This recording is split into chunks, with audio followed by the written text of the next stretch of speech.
What's going on, guys? It's Toby here, and today I'm going to be teaching you guys how to rev match downshift in your manual car. So let's go ahead and hop inside the car, and this is ridiculous, man, but I mean, it's super simple, and we're going to break it down in this full step guide, and you guys are going to learn how to drive your manual car even better than you did before, because most people actually slip the clutch and they don't rev match downshift. So let's get straight into it. Alrighty, one last thing before we start with the guide. I just wanted to show the new exhaust on camera and basically walk around the car, because we get this really cool view with this fisheye. So we have those Anderson Composite GT350R fenders. We also have the GT500 hood coming from Anderson Composites, and I think I'm gonna do a carbon hood. I'm not sure yet. I mean, a carbon bumper, that's what I meant to say. Obviously, we're gonna start with getting the car on. So this is the South Florida weather. I mean, this thing sucks. This weather sucks, but it is what it is.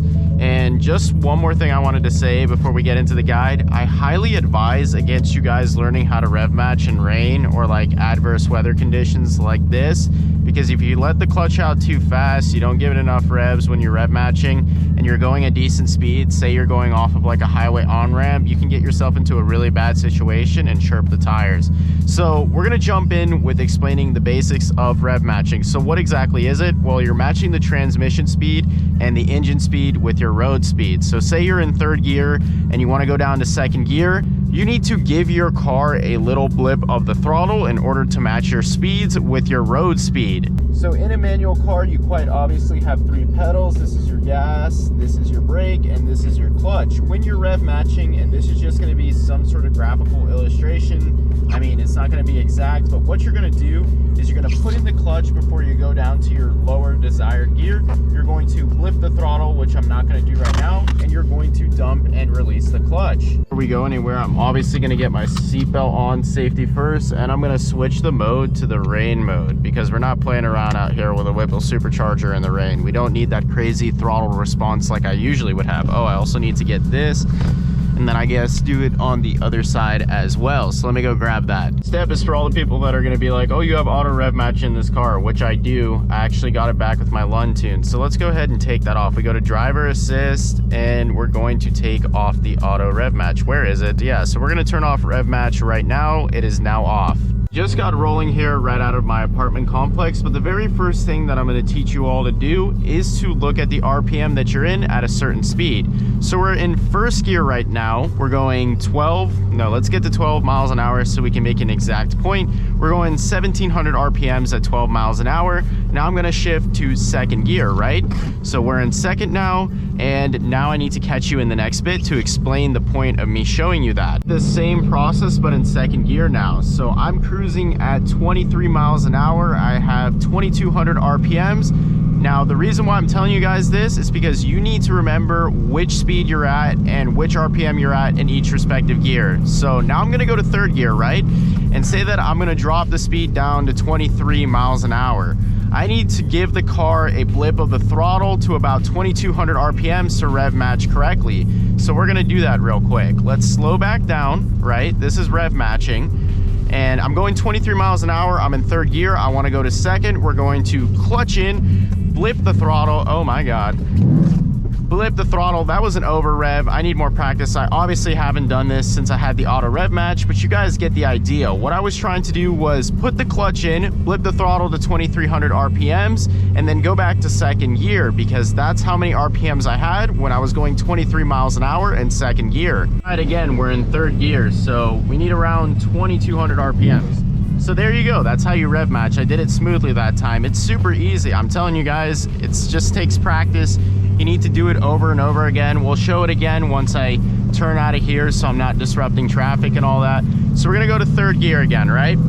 We're in third. It's raining cats and dogs out here in Gainesville. Now I wanna go back down to second gear, and I'm going around 30 miles an hour. I'm gonna just go ahead and guesstimate that I'm gonna need about 2600 RPMs to smoothly go back into second gear. So I'm going to clutch in like this, flip the throttle and put it back in second. Now I needed more gas in that case because the car lurched forward, so I was a little bit off with the RPM, and this is exactly why I'm advising you not to learn this in the rain, because it could be super sketchy if you dump the clutch too fast with not enough gas. Revs were off when I tried to go into second from third at 30 miles an hour. Let's go ahead and go to 30 miles an hour in second gear and see how many RPMs I actually need. So I'm gonna need around 3,000 RPMs to smoothly go back down into second gear from third gear.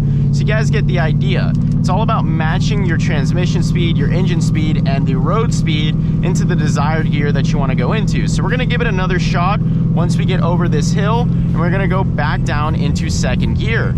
So let me just get over real quick, and I'm going about 40 miles an hour. So if I wanted to go into second gear right now, I would probably have to give the car about 4,000 RPMs or a little bit more in the throttle blip, but we'll see. We'll do it right now. So I'm gonna go back down into second gear at 40 miles an hour.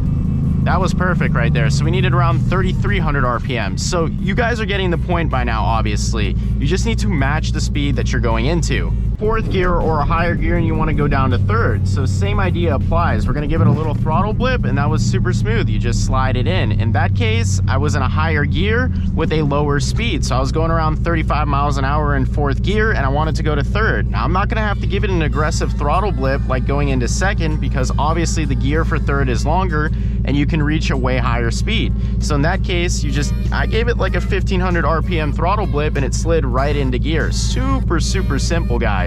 For understanding what I'm talking about, what I'm gonna do is just zoom into the RPMs and show what I'm talking about. So I'm in second going 30 miles an hour. I go to third gear. I wanna go back to second gear. I know that I need around 3,000 RPMs. So you're just riding out every gear until you learn your car and learn at which speed you're going in each gear, at which RPM you're at. So like, it's just practice. You just practice over and over again. Now, what about fifth gear? What if you're in fifth gear and you want to go down to fourth?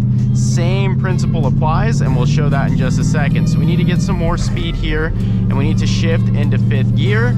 So we're in fifth right now. My RPMs are really low, so I think I'm gonna need about 500 more RPMs to go into fourth smoothly.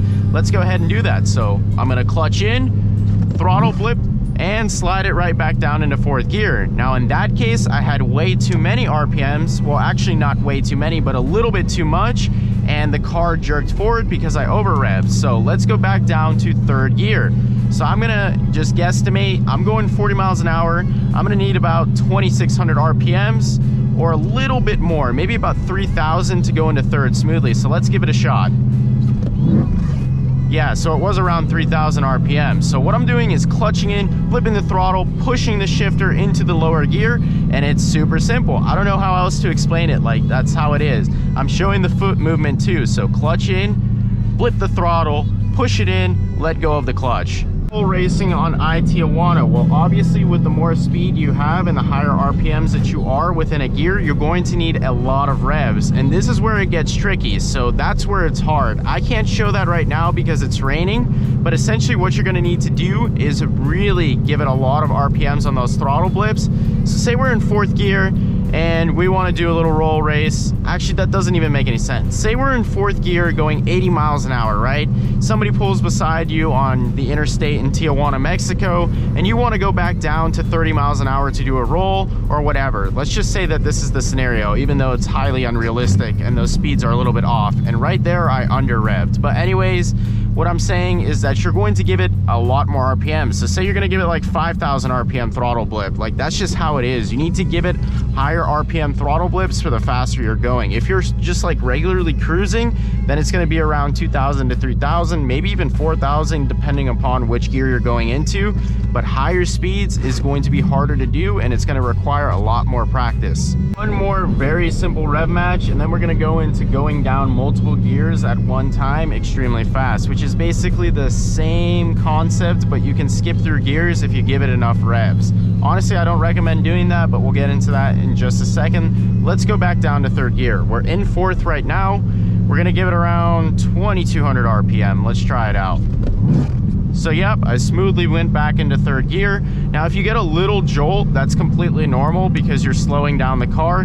Even with the auto rev match, I actually feel the car jolt. So that's just how it is in a manual car. It will jolt a little bit. Now if you get excessive movement where the car's like and the revs are all over the place, that's because you're either over revving or under revving, which is over revving is giving way too much gas for the desired gear you're trying to go into, and under revving is not giving enough gas or RPMs to get into that gear. So the car will actually jerk and buck like crazy. So this is what I'm talking about. We're gonna go fourth to third to second. So we're gonna try and do this quite quickly. Oh, I under revved right there in that case. And now we're gonna go back down to second. So I'm gonna need like that many RPM. It was like 3,300. But if I didn't mess up that first gear shift, that would have been completely perfect. Funny is that when I had to do this myself and I didn't have the auto rev match because I recently switched tunes from Palm Beach Dyno to Lund, I was perfect at it. Like I wouldn't mess up. And I think it's been about a month on this new tune from Lund Racing, and I have the auto rev match back in the car. For some reason I lost it with Palm Beach Dyno, whatever, but I was perfect at rev matching, and now that I have the auto rev match, I haven't done it in a month or so, so I'm really rusty. But you guys are getting the general idea of what I'm talking about. I'm trying to explain it in the best of terms possible. Take a brief little intermission or pause because I need to get some caffeine, and I'm gonna get some snacks from the vitamin shop. So I'm gonna get some like protein bars and that type of stuff, and then I'll catch you guys back for the later parts of this video. There's really not that much else to explain. We're just gonna like solidify the concepts and go over it once again. So this is probably gonna be like a shorter video as compared to what I usually post. I just got all my stuff, and honestly I can't say that I couldn't be more pleased with how this car is coming together. So the build is like pretty much almost done. We just got to get it on E85. I have the fuel system in the back of my car, and we need to do a built trans, but like the Camaro is coming on the 31st, so we're super close to closing out with this build and then starting something crazy and new. The goal is to get Sally to run 10s, like 10-1, 10-2, so I'm gonna have to do a bunch of practice. Oh yeah, I also need built axles, so we're not really done. We have like $10,000 to go into this build to finish it off, really. For the second portion of the video, I think I'm gonna turn on the auto rev match so you guys understand a little bit better and see how the computer is doing it, because it's more exact and I can do more explaining without having to focus. But anyways, right here we have some Sally merch. So this is like one of the crew neck sweatshirts that I sell. So Sally is obviously on the front, and then we have her on the back. So let's get moving on the car. All of my merch is sold on my site, so it's sallymerch.com if you guys were wondering. But let's go ahead and get moving and turn back on the rev match so we can do some further explaining, and we'll see where we'll go from there. FYI, and just for anybody wondering, so the way that the computer auto rev matches is basically there's a sensor in the gate right before you hit the gear, and it'll blip the throttle like I'm doing with my foot. But instead of me doing it with my foot, obviously the computer is doing it. So I mean, it just does the same thing. So when you hit a lower gear, it'll just pop in and you can dump the clutch out. One last little thing before we get moving. So I wanted to show the difference in the exhaust note with the valves open and closed. So right now they're closed, I'm pretty sure. So let's go ahead and open them up. Just listen to the tone. It's quite subtle, but you'll hear it. Hear the difference?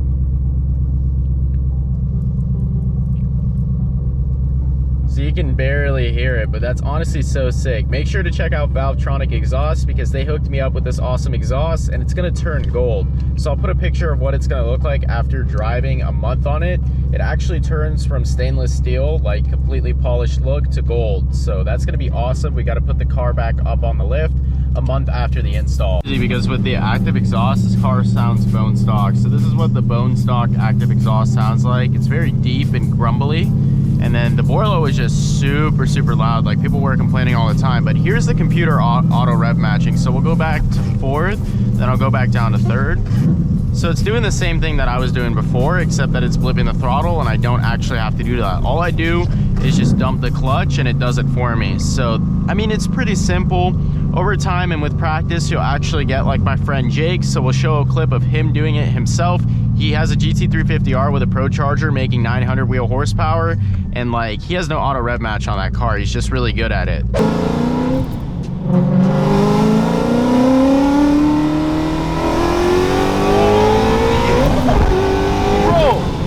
Jesus Christ.